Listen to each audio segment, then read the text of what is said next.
just one more way to wake up on the floor. Told her, girl, I disagree. You could mean everything to me. You're overthinking this whole thing. I promise a night like this is everything I need.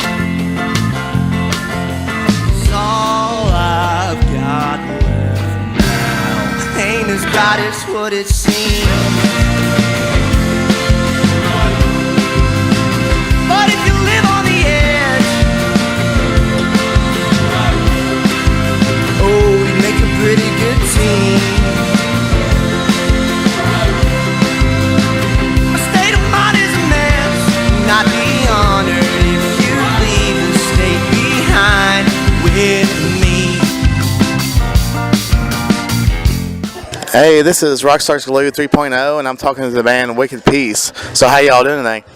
Doing great. Yeah. Glad to be out here in Owen County. Oh, yeah. So can you introduce yourself individually and what you do in the band? My name's Tanner Blevins. I play guitar and sing. Patrick Brownback, I play guitar and keys on the recordings. My name's Logan Fields, and I play the drums. All right, now where y'all based from? Right now, Lexington, Kentucky. We were formed in Moorhead, but we're living in Lexington now. Okay. So how did y'all come up and together and form Wicked Peace? We met in Moorhead, and Tanner and I lived not across the hall. We shared a wall in college, 2 dorm rooms. Didn't know each other, and then met. Logan and Tanner knew each other before. Okay. Someone else take over. They heard each other playing. They said, let's jam together sometime, so they picked up their friendship. And Just kind of grew from there. Just started adding people on. Right on. So how long have y'all been a band anyway? I guess probably like 4 years now. It's probably around 4 years, 4 to 5 years, I guess. Yeah. We started our Yeah. first year of college, I think. So Oh yeah. it's been quite a while. So what's y'all songwriting processes? How does it work? I mean, like, does it start from the singer to this, that, whatever? Most of the time, what we do is I'll write a little bit of a song or most of a song, acoustic, bring it to the band, and we'll just kind of jam on it for, a couple days here and there, and then start adding stuff on, and then before you know it, we got a fully formed song. We start playing it out and gauging the crowd and trying to add on to it in a live show and stuff. So a lot of it kind of just gets written by jamming. There's one song in particular that you written that feels more close to you than others that you have? That's more special meaning? I don't know, there's probably a few. I mean, I kind of, as a songwriter, I think just like the last song or our newest song is kind of the most special one at that moment. So, Right. And our last one is one we're kind of working on right now. We played tonight. It's called Broken Pieces of Hallelujah. And it's just when it's new and fresh, it feels more connected and feels closer to the heart, I guess, when it's brand new. We have a song, Tube Socks. We're going to release it in a couple months, but that one hits home. I think it's pretty emotional and sad, but it makes you feel something, I think. So I like that one. Okay. Cool. Basically, yeah, I kind of agree with Tanner in the sense of you get used to playing songs, and every time there's a new one out, it's it feels like it's the most special every time. So, Right on. I know that Tanner likes to talk about how they're all of them are actually his babies, but yeah. Right. So what influenced y'all growing up? What started y'all being one to be in a band? What musician? I grew up on classic rock and hair metal, and I always wanted to do that kind of music, but I never had the chops to sing it or to play the guitar on it. So I kind of just picked around on my guitar, and then I think what really got me into wanting to be in a band was just songwriting in general. When I picked up starting to write songs, I wanted to play them with a group.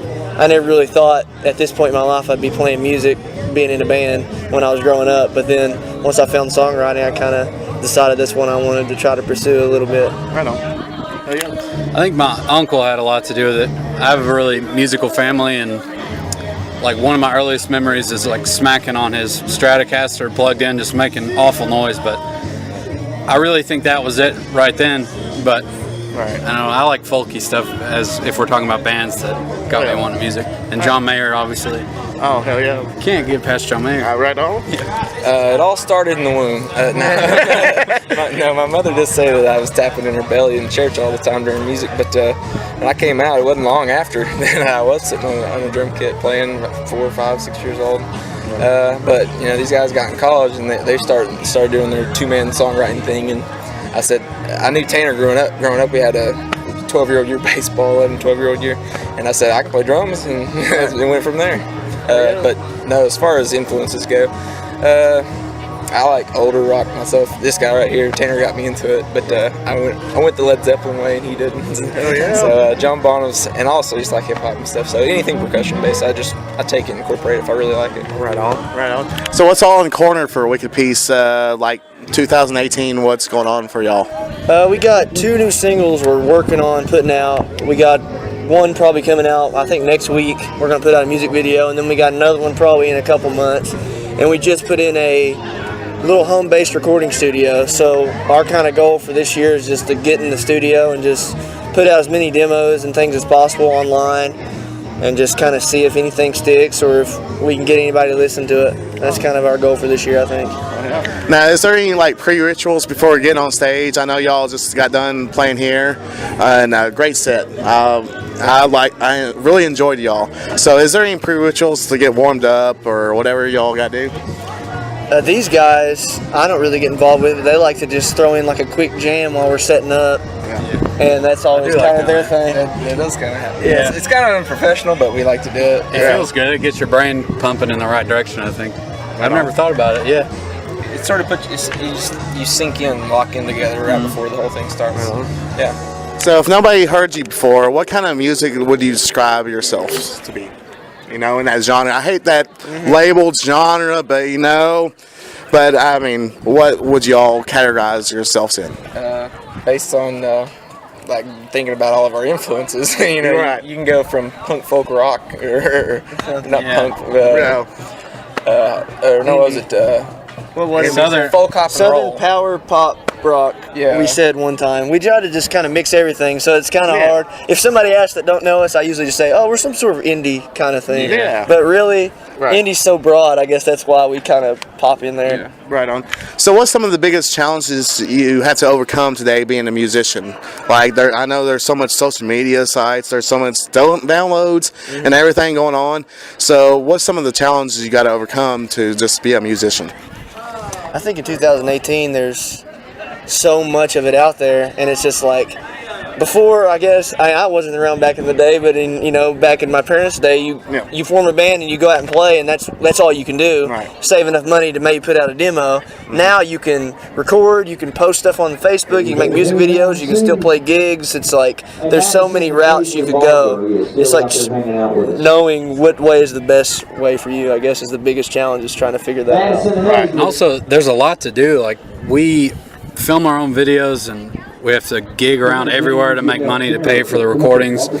We have to practice all the time. We have to write the songs.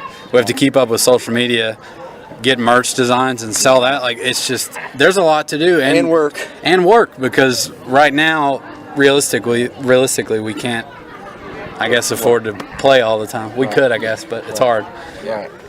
So, growing up individually, did you ever think about being a musician at all whenever you was younger? I never really did. I picked up guitar when I was in middle school, but it was just kind of a second hobby after I got bored doing something. It never really was a thing of mine until probably college, I guess. I wanted to be an illustrator originally, and I think I always wanted to learn how to play instruments, but a band, after you learn the instrument, I think naturally you progress into you want to play with other people, and that turns into you want to be in a band. Right. Yeah, I mean, for me, it's just like your parents are typically going to try and influence you to pick the most financially stable route, and obviously, music's is a tough one to get into. But when this happened, it was fun, and so we just sort of hit the ground running. Cool. Is there any advice y'all could give to younger musicians nowadays that's want to get started into playing music? I'd say don't get discouraged about not being able to just start out and that be the only thing you do, and don't get discouraged if you play a show with 10 people in the audience, 2 people in the audience, because there's going to be days like this whenever you have a good crowd and people are into it, and it's a whole lot of fun. But just try to have fun with it no matter who's there watching, I guess. I guess just keep doing it. I think we've improved quite a bit in the last year even, and starting out it still felt as good as it does now, but it's just keep doing it, I guess, would be my advice. Right. Yeah, I mean, like on top of all the things that we were talking about a couple questions ago about like what you got to do to make it as a musician. Yeah. You also have to work on your actual talent and ability. So that's Right on. So what do you think about social media? Is it a good thing, bad thing? Facebook, YouTube, all that download digital stuff. Bad thing or negative? Bad. I don't know. There's good and bad. It's overwhelming, but we're lucky that it's so easy to put our stuff out there in a way, but it's also kind of scary because it's so easy for everyone to put their stuff out there, and it's overwhelming. But it has its perks. Right. Yeah, I mean, for exposure, it's obviously has its perks, but as far as like gauging the interest of the crowd in your stuff, you get 1,500 likes on Facebook. It's sort of reassuring when you have shows where 2 or 3 people show up exactly like that. When you also have shows like this, but yeah, like when you know that you have that many people that are following you, it's pretty cool. Right.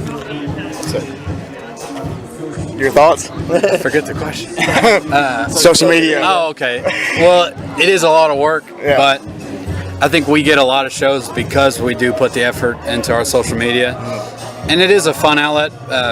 We're like film majors, so making music videos for our own band is a cool kind of a side note that we get to do and put on social media. And when a video kind of blows up, 10,000 views is kind of our happy area, but it's exciting when it does pretty well online. Right on. Yeah. So, what's all sites can people find you at? Like Facebook and so forth. Yeah, all of them. We have Facebook, Instagram, Twitter, Spotify, and iTunes, and all that. And we have YouTube. WickedPeace.com is probably the hub, which has links to everything we have. SoundCloud and Bandcamp and Reverb Nation. We have that, yeah. I think we have everything you can have. Yeah. So if you just Google Wicked Peace and your favorite social media we're on site, Google too. Yeah. Right. Hell yeah. be there. Hell yeah. So now y'all being film majors, that's pretty cool too. So how can you separate the two? I mean, like keep everything separated, like music-wise and film.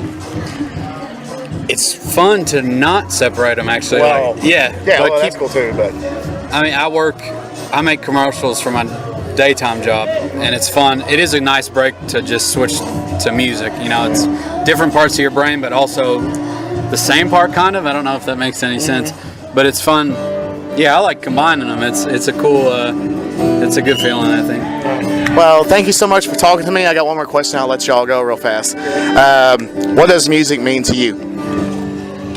It's my favorite thing in the world. So I don't know. It's the outlet for me for when I'm feeling sad or happy or down or whatever. It's kind of my outlet to pour into. So very thankful for that. I found music. All right, cool.